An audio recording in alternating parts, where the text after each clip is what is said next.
আলহামদুলিল্লাহ, দীর্ঘ ৩ বছর পর মুক্তি পেয়েছেন আল্লামা মামুনুল হক সাহেব। মুক্তি পেয়ে হাজার হাজার নেতা কর্মীদের সামনে তিনি গাড়িতে চড়ে বাড়িতে গিয়েছেন। বাড়িতে গিয়ে তিনি লাইভে এসে যে বক্তব্য দিয়েছেন, তার বক্তব্যটি আপনারা শুনলে অবাক হয়ে যাবেন।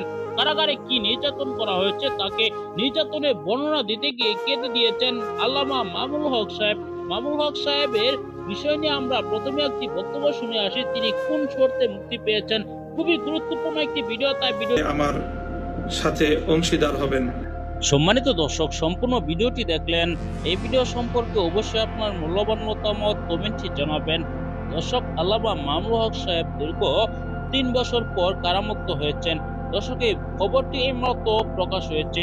আল্লামা মামুনুল হক সাহেবকে দেখতে হাজার হাজার মুসল্লিরা অপেক্ষা করছেন আদালতের সামনে। আদালত থেকে যখন মুক্তি হয়েছেন তিনি তখন স্লোগান দিতে থাকেন নেতা কর্মীরা, তাকে গাড়িতে তুলে দিয়েছেন নেতা কর্মীরা। দর্শক, আল্লামা মামুনুল হক সাহেব অতি শীঘ্রই কিন্তু তিনি প্রোগ্রামে যাবেন। প্রোগ্রামের বক্তব্য আপনাদের সামনে তুলে ধরব।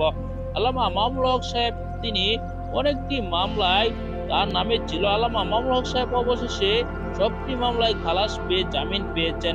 দর্শক, অবশেষে মামুনুল হক সাহেবের মুক্তি যে হয়েছে, এসব বিষয় নিয়ে আপনি কি মনে করছেন? অবশ্যই আপনার মূল্যবান মতামত কমেন্টে জানাবেন।